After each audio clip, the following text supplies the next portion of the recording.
Hello, hello. You are listening to episode 2 of Podcasting for Educators. If you have a podcast, are you using it to level up your business, or are you kind of just winging it every week? If you're considering a podcast, are you wondering how to fit a podcast into your business and your schedule? We are covering this topic in today's episode.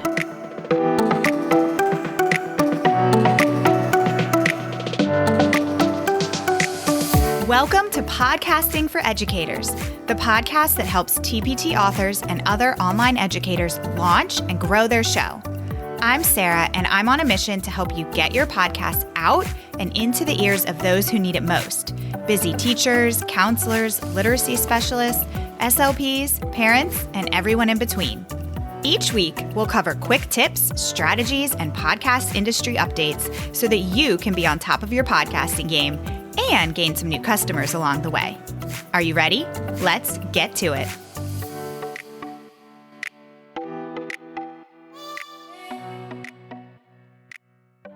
In episode 1, I talked all about some things to think about if you're considering a podcast, or maybe you already have a show, but you're feeling a little bit stuck. If you haven't listened to that one, go check it out. Today, we're going to be looking at an overview of how your podcast will fit into your online business. So I want you to think of your show as a one-stop shop. It's a place that you can house great content, let your audience get to know you, promote your resources, and become the go-to expert in your field.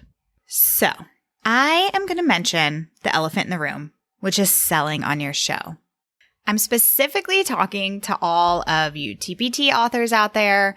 You're likely a current or a former counselor, teacher, admin, specialist of some sort, and you now have your own business, and part of business is selling.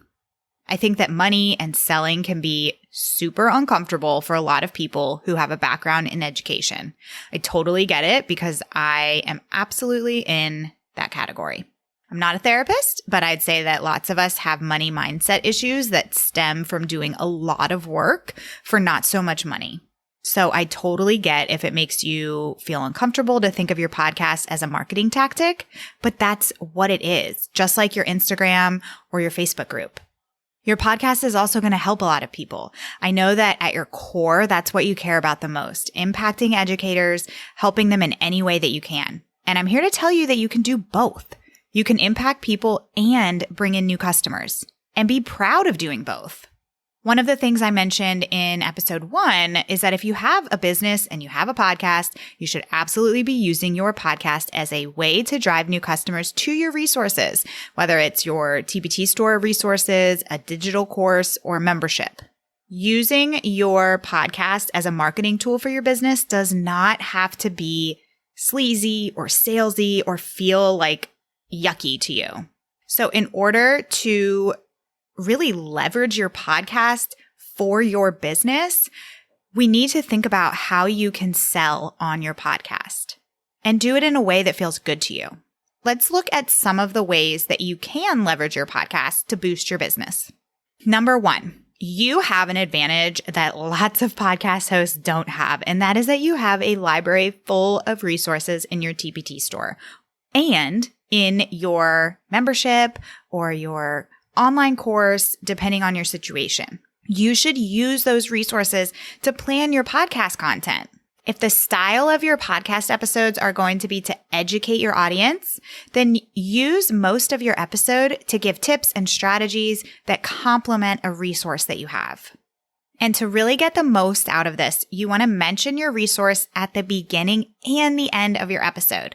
So it might look something like, in the beginning of your episode, you will tell your audience what you're going to teach them today, or how you're going to help them, how you're going to solve a problem for them. And hey, by the way, I have this awesome resource, X, Y, and Z. I'm going to link it in the show notes. Let's get to the episode. So essentially, you're telling them or giving them the what to do, and then your resource is going to show them how to do it. So don't ever be afraid of giving too much value on your podcast, because you want to give value. You want people to listen to your episodes, and by the time it's over, be like, wow, I just learned so much. This is so helpful. I can't wait for the next episode. So you want to do that, but then you also want to point them in the right direction of how they can learn more and how they can use your resources to help them solve their problem further. For example, if you are somebody who serves teachers and you're doing an episode all about how to organize a classroom library, in your episode, you might give them all these great ideas on how to best set up their classroom library so that it's organized and students can find books quickly and easily. But then you might also give them your resource of library bin labels so that they can then take your ideas and implement them quickly and easily. And then that's one less thing that they have to go create and prepare. So you have solved a problem for them and you've made their life a lot easier.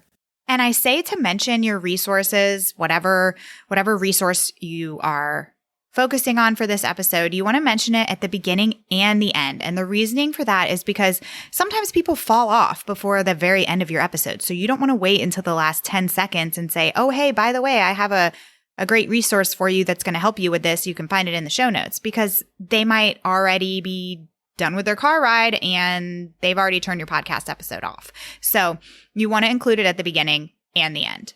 Another way to promote your resources in your episodes is to have some sort of ad or commercial, whatever you want to call it. When you do this, I recommend it not being any more than 30 seconds. You can put some nice music underneath it. It could be the same music as your intro and outro. And you could use an evergreen ad that is used to promote your TpT store. Or if you have an evergreen course, you could have an ad in every episode that's, 15, 20, 25 seconds long, promoting your course or your membership or whatever it is that you want your audience to know about.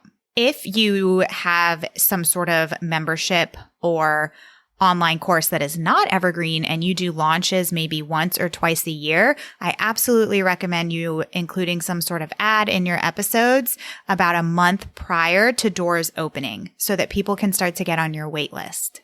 Okay, a second way that you can leverage your podcast to boost your business is to promote your freebies. So same kind of concept as your paid resources. You might have an episode that is all about the content from your freebie. And when you tell your audience that not only do you have a great podcast episode for them, but they can also go to this link and get a free download, they're going to be so grateful. And in return, you get their email address. And sometimes that is even more valuable than somebody purchasing one of your paid resources, because now they're on your email list and you can continue to nurture them through your email marketing.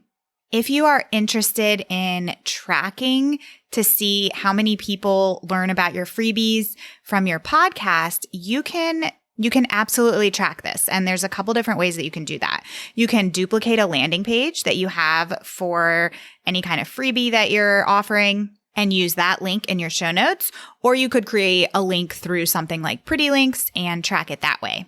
Okay, so speaking of show notes are going to be a really important piece of your podcast.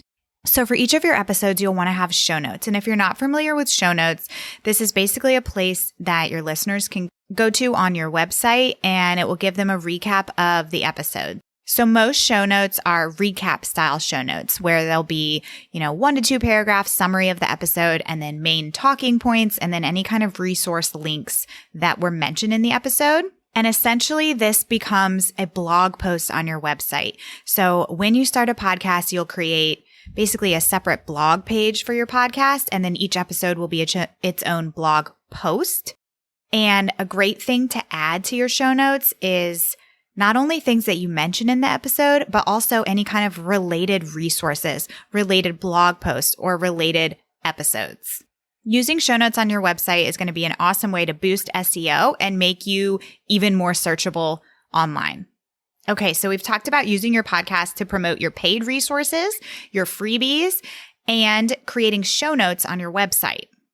The next thing I want to talk about is something that I mentioned in episode 1, but I want to mention it again because it's so important. And that is to use your episode to plan out other parts of your weekly content. Your podcast should work for you. So here's an example of how you can use your podcast episode to then plan out content for the rest of the week on other platforms. You have your weekly podcast episode. From that episode, you'll create a blog post on your website with your show notes. You can then create a Pinterest pin that links back to your show notes. And then you can create all sorts of things from this content on social media. You can make a reel. You can do an Instagram post, a Facebook post. I absolutely recommend that you get on your Instagram stories every time a new episode goes live and just do a quick 15-second recap to let people know that a new episode's out and where they can listen.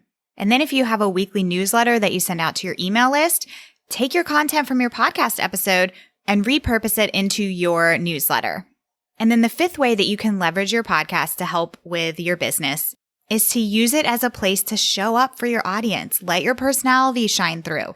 This is your chance for people to get to know you, and they want to get to know you. So this is a time that you can be a little bit vulnerable. You don't have to feel like everything's perfect. You can tell quick little personal stories. If you're really active on a place like Instagram, if you're constantly getting messages from your audience asking you questions, whether it's related to your resources or if it's just personal questions, instead of answering all of those one by one through your DMs, use that content and bring it to your podcast where you can really elaborate and you can speak to everybody, because chances are if one person's asking you a question, a lot of other people have the same question. Okay, so to recap, the 5 ways that I mentioned that you can leverage your podcast to help you with your business is to 1, promote your paid resources, 2, promote your freebies, 3, create show notes on your website as a blog post, 4, repurpose your episode content into other pieces of your business throughout the week, and 5, give your audience the chance to get to know you. Okay, we talked a lot about selling and promoting in this episode, so I would love to know how comfortable you feel talking about your resources. I want you to send me a message on Instagram at Podcasting for Educators and let me know on a scale of 1 to 5 how comfortable you are. 1 being the least comfortable and 5 being the most. Okay, before we go, I want to remind you that I'm doing a giveaway to celebrate this launch. I'm giving away my favorite mic, the ATR 2100. And then the second prize is a 60-minute strategy call or Voxer session with me to discuss how to launch your podcast or how to grow your show. To enter, you just need to leave a review on Apple Podcasts, screenshot your review, and send it to me either on Instagram or through email at sarah@podcastingforeducators.com. And then for a bonus entry, you can screenshot either episode 1, 2, or 3 and tag me on Instagram. And in the next episode, I am having on my very first guest. I can't wait, and I will see you then. Thanks so much for tuning in today. Check out the show notes for any links and resources that were mentioned. If you have questions, takeaways, or just want to say hi, send me a message over on Instagram at Podcasting for Educators. Bye for now.